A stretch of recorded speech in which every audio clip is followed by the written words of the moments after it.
बुलढाणा ईडीने स्वतःच आपले कार्यालय जाळून टाकले. काँग्रेस प्रदेशाध्यक्ष हर्षवर्धन सपकाळ.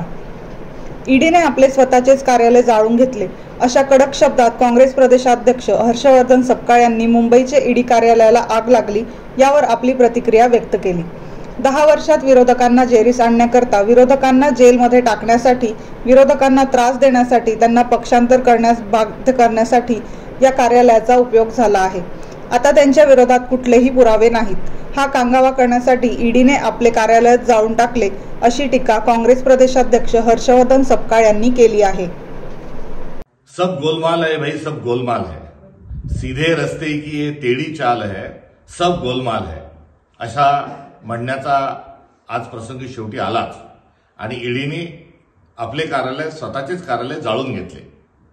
गत 10 वर्षांमध्ये विरोधकांना जेरीस आणण्याकरता, विरोधकांचा आवाज दाबण्याकरता, विरोधकांना जेलमध्ये टाकण्याकरता, विरोधकांना पक्षांतर करण्याकरता बाध्य करण्यासाठी ईडी या कार्यालयाचा वापर झाला. आणि आता कुठलेच पुरावे नाहीत.